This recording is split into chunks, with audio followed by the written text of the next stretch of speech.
Hello, everyone. It's Jerry, Old Guy Review. This is a special episode, which I'm calling, Hey, thanks, Hello RC.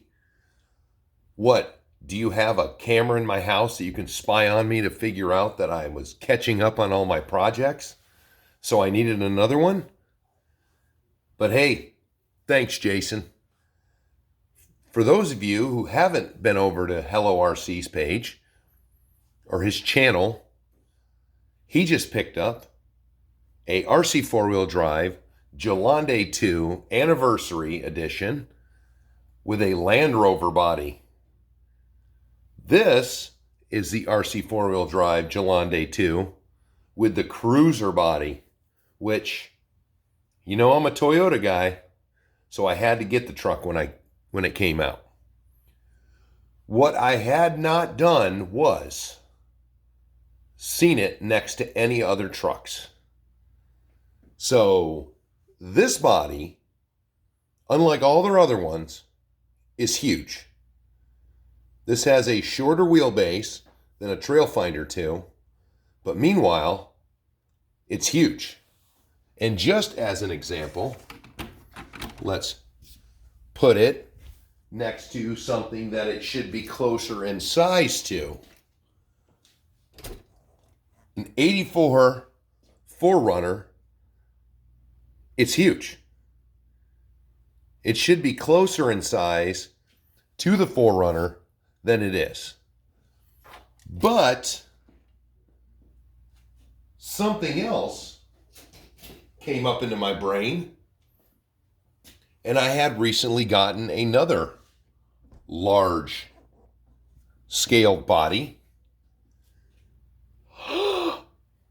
Now the cruiser has a friend. The Scout 2 and the FJ40 were similar in size.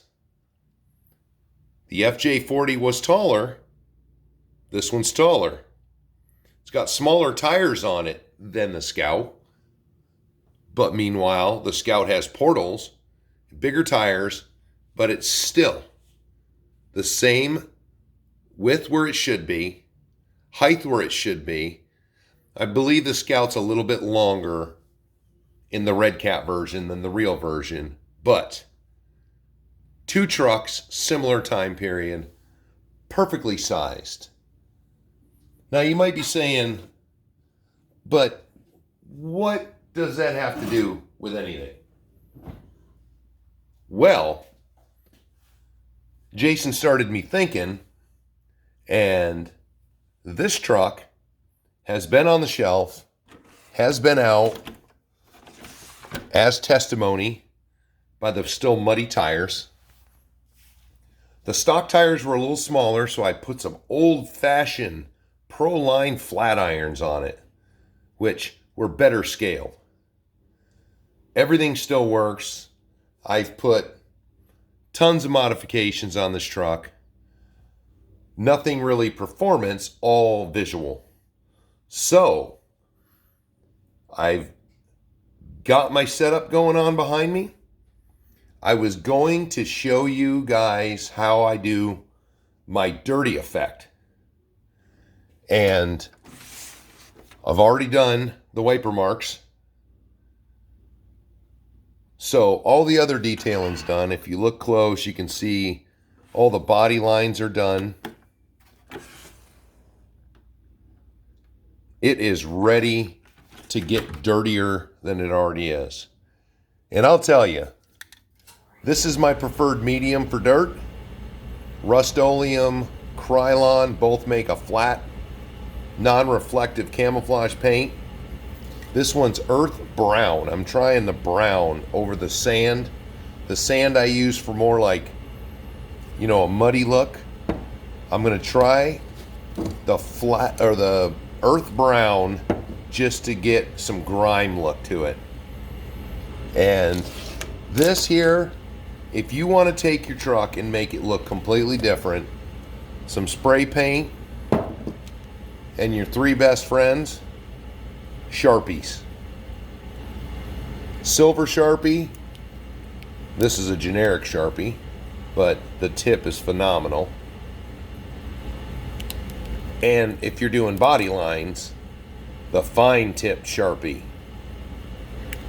So let's get this over on the bench and I'll show you just my quick and easy technique over, just using the spray can.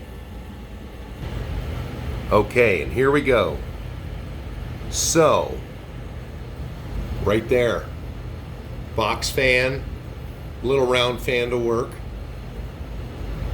Set it up. I like to set it up so it's pretty even with the truck. And then that way you can feel on the truck is, whoa, nothing like a little bit of a tripod spinning around. You can feel the air. And you're gonna generally a nice blockade, but you can feel where the air's gonna blow. That way you can spray it in front of the fan, low, medium, high, whichever part you're doing. And this is a good technique that you can practice with something else. You can take a piece of wood and practice and see what it looks like before you commit yourself to doing a truck. So, very simply, let's go see if I can get my hand in there.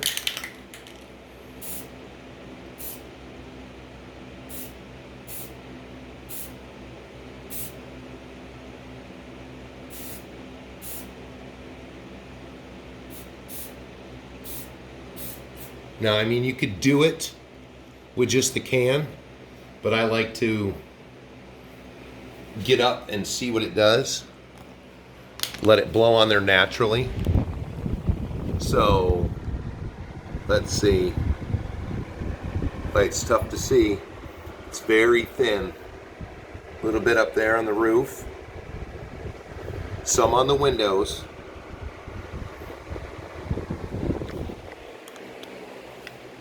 But then, I'll just slowly take my time and build it up. And you'll have to get to the different sides of the truck. A lot of times I will just angle the truck so it's blowing toward the side. So you can imagine if it was following another vehicle. Just general grubby it up. So this will take me a while. I usually take about an hour or so doing one of these just to make sure. I probably might go with some mud, but there you go. Thanks, Hello RC, for making me pull this out. I'm going to dirty it up, rip the body off, start tinkering with the chassis a bit. Because the only thing that bugs me on this truck is the pillow balls that are in the shock hoops are not big enough. So I might dig around and see if I've got some. So thanks everybody. Let me know if that was helpful or not. If you might try it, let me know if you decide to try it. Talk to you later.